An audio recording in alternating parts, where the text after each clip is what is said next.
Hello বন্ধুরা, আমি তোমাদের শিল্পী। তোমরা সবাই কেমন আছো? আশা করি সবাই ভালো আছো। এই দেখো সকাল সকাল উঠে পড়েছি। উঠে আগে উঠোনটা ঝাড় দিয়ে নিচ্ছি। বলো তো কি, গ্রামের মানুষের সকালে উঠতেই হবে, কোনো উপায় নেই। কারণ সকালে যদি না ওঠো তাহলে শাশুড়ির মুখের দিক তাকানো যাবে না। তুমি তাতে তোমার শরীর ভালো থাক চাই খারাপ থাক, সকালে তোমার উঠতেই হবে। কারণ যখন সকাল একটু দেরি হবে মুখের দিকে তাকানো যাবে না। সারা দিন কাজ করবে, কিন্তু যখন তুমি একটু বসবে তখনই সবার চোখে পড়বে যে হ্যাঁ, কাজ করছে না, বসে আছে। মানুষের এটাই মানে কাজ। এই দেখো, তার জন্য উঠোনটা কী করা যাবে, সেটা তো কিছু করার নেই। তার জন্য এই যে উঠোনটা সকালে উঠে উঠোনটা সরে নিচ্ছি। তোমরা তো জানো ছেলেটার শরীর ভালো না, তার জন্য এই তো এখন একটু বেলা হয়ে যায় উঠতে, কারণ রাত্রে ঘুমাতে দেয় না বাচ্চা মানুষ। তাড়াহুড়া করে উঠোনটা সরছি, কারণ ও ঘুম থেকে উঠে যাবে, উঠে গেলে খুব জ্বালাবে। তার জন্য ভাবছি যে আজকেও আবার একটু ডাক্তারের কাছে নিয়ে যাব। মানে জ্বরটা কিছুতেই ভালো হচ্ছে না, এর জন্য তোমাদের আমি ভিডিওও দিতে পারছি না। যে ভিডিওগুলো পোস্ট করব নিয়ম মতো ডেলি ব্লগ, কিন্তু এখন দিতেই পারছি না। ওগুলো কি করব, কিছু করার নেই তো। কারণ বাচ্চা নিয়ে সংসার নিয়ে একা ভিডিও শ্যুট করা খুব কষ্ট হয়ে যায়। লোকে আবার বলবে ছেলে নিয়ে সিম্পাতি জ্ঞান করছে, এর জন্য দিতে ইচ্ছা করে না। তারপর দেখো চলে এসেছি সকালে, তো গরু বের করতে হবে। ওই যে সকালে চলে এসেছি গরু বের করতে। ওই দেখো গরুর আতালটা ভালো করে সুরে নিচ্ছি, কারণ সকালবেলা আতালটা সুরে নিলে গরুদেরকে মশায় আর কামড়াবে না। এর জন্য এই যে আতালটা ভালো করে সুরে নিচ্ছি। ওই দেখো আতালটা সরছি। তারপরে এখন দেখছি আমার চুলগুলো এত এলোমেলো হয়ে আছে, তারপরে একটু টেনে একটু খোপা করে নিলাম। তারপরে ভাবছি এখন গরুটা বের করে দেবো, কারণ গরুর ঘাস দেওয়া হয়ে গেছে চারে। তার জন্য গরুটা বের করতে যাচ্ছি। আর আমাদের গ্রামের বাড়ি তো গরুর ঘর তালা মেরে রাখতে হয়, না হলে গরু বাছুর সব চুরি হয়ে যায়। ওই বড় গরুটা আগে বের করছি, কারণ দুটো একসঙ্গে বের করলে ছুটে যায় আর আমি গরু ধরতে পারি না। তার জন্য ওই দেখো আমার স্বামী চার কোনা দিয়ে বাঁশ বেঁধে দিয়ে গেছে, যাতে গরু ছুটতে না পারে। তারপরে এই গরুটা বেঁধে তার ছোট্ট বাছুরটাকেও নিয়ে যাচ্ছি। আর এত কাদা হয়েছে না, মানে বৃষ্টি নামে আর গরু ওখান দিয়ে যায়, ওইটুকুনি মাটি আছে, খুব কাদা হয়, খুব কষ্ট হয় যেন কাদার মধ্যে দিয়ে পা ফেলতে। তারপরে ওই যে বালতি নিয়ে গোয়াল ঘরের গোবরগুলো ফেলে দিচ্ছি, কারণ সকাল সকাল গোবরগুলো ফেলে দিলে গোয়ালটা একদম শুকনো হয়ে থাকবে, তাহলে গরুরা রাত্রে মশা কামড়াবে। তাহলে তোমাদেরকে একটু দেখিয়ে দিলাম আমার ধেনুদেরকে। ওই দেখো ছোটোটা কী করে তাকিয়ে আছে ক্যামেরার দিক। তারপরে ঘরে চলে এসেছি, ঘরে এসে দেখি ছেলেটা শুয়েছিল, উঠে গেছে, কান্না করছিল। তারপরে আমি মশারিটা খুলে ওকে বসিয়ে ওকে ব্রাশ করিয়ে তারা চলে এসেছি একটু ছাতু খাওয়াতে। তোমরা যে দেখছো যতটা ছাতু গুলিয়েছি তার 4 ভাগের 1 ভাগও খেতে পারেনি, শরীর ভালো না দেখি। একটু একটু করে জোর জোর করে খাওয়াচ্ছিলাম। 2বার নিয়েছে, ক্যামেরাতে 2বার উঠেছে, ওই 2বারই ও নিয়েছে, মানে ছাতু অনেক বুঝিয়ে বুঝিয়ে 2বার খাইয়েছি, তার বমি করে বের করে দিয়েছে। মানে কিচ্ছু খাচ্ছে না। তোমরা কোনো টিপস জেনে থাকলে আমাকে জানিও প্লিজ, কারণ ছেলে না খেলে না আমার ভালো লাগে না। তারপরে দেখো আজকে ময়দার সবজি করব, মায়াপুরের বিখ্যাত ময়দার সবজি। এর জন্য প্রথমে মানে ময়দাটা মেখে রাখছি, কারণ ময়দাটা মেখে রেস্টে দিতে হবে। তার জন্য আগে ময়দাটা মেখে একটু রেস্টে দিয়ে তারপরে আমি অন্য কাজে যাব। তার জন্য দেখো সবাই নুন তেল দিয়ে মাখে, তবে আমি কিচ্ছু দিই না, আমি শুধু ময়দাটায় জল দিয়ে সুন্দর করে মেখে নিচ্ছি। ময়দাটা যেমন আমরা লেচি কাটি লুচির জন্য, সেম ওই রকমই। ময়দা যেমন লুচিতে তো তেল নুন দিতে হয়, কিন্তু এটা কিচ্ছু দিতে হবে না, শুধু ময়দাটা জল দিয়ে একটু সুন্দর করে মেখে এটা রেস্টে দিয়ে দিবা। মানে 1-2 ঘন্টা, 2 ঘন্টা দিলে ভালো হয়। তারপরে যার হাতে টাইম না থাকে ওই 1 ঘন্টা দিলেও হয়, কিন্তু রেস্টে দিতে হবে। রেস্টে না দিলে ময়দার যে সবজিটা ওটা হবে না। ওই যে ছেনে রেখে দিয়েছি। তারপরে দেখো চান দান করে চলে গেছি ফুল তুলতে। এই যে ফুলগুলো তুলে নিচ্ছি। ছেলে দুষ্টুমি করছে, ছেলেও আছে আমার পিছনে। তার ফুলগুলো তাড়াতাড়ি করে তুলছি, কারণ পুজো দেবে আবার।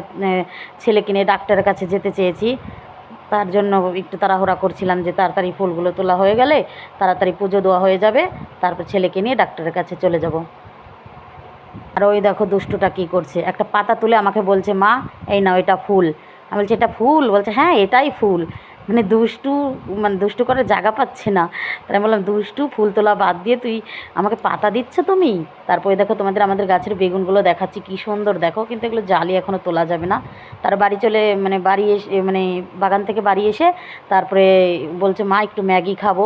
তো তখন তো ছাতু খেতে পারিনি, তার জন্য আমি ভাবলাম আবার একটু ম্যাগি করে দিই, যদি খায় জ্বরের মুখে ভালো লাগবে।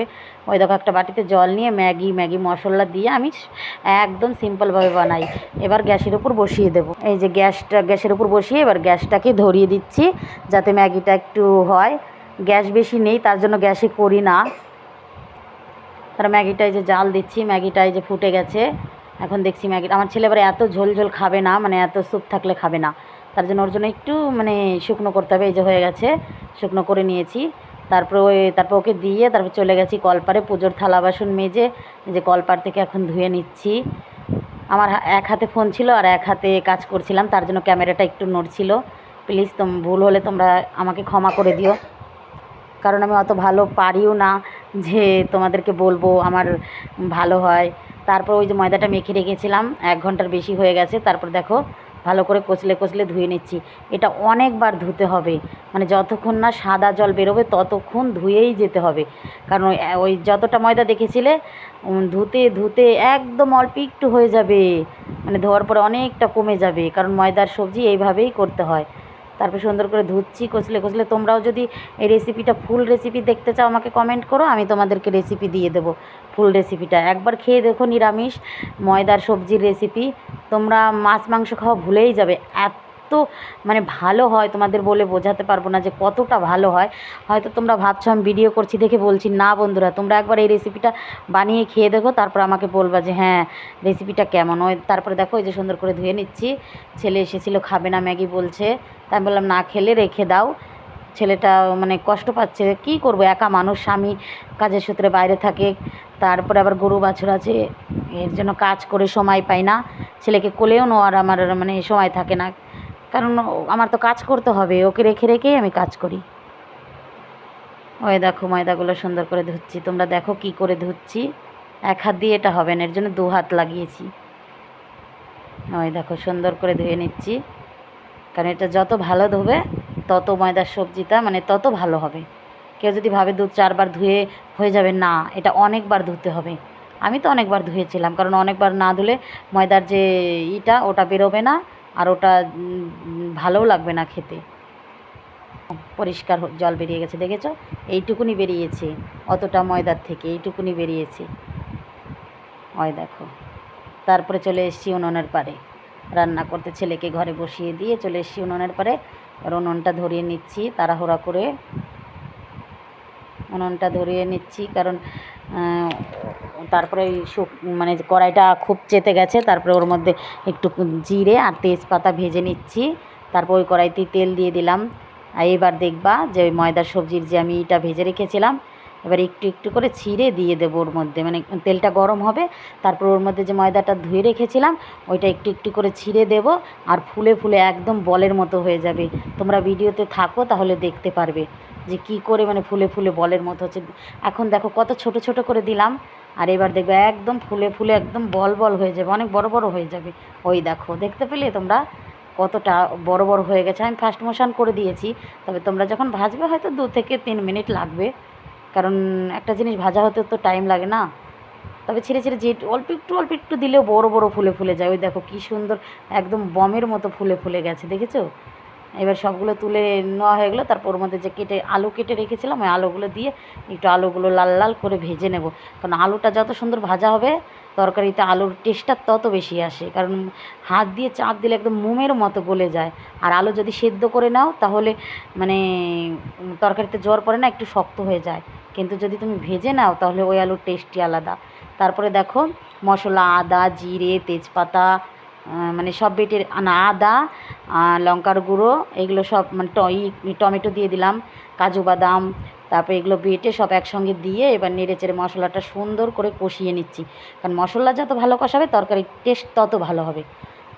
এই দেখো এখন মশলাগুলো সুন্দর করে কষিয়ে নেওয়া হয়ে গেছে, ওই দেখো তেল ছেড়ে দিয়েছে, এবার আলুগুলো দিয়ে আবার একটু ভালো করে কষিয়ে নিচ্ছি, কারণ তরকারির স্বাদ তো মশলা আলু কষানোতে। তারপর গরম জল দিয়ে দিয়েছি, তারপর ঢেকে দিয়েছিলাম।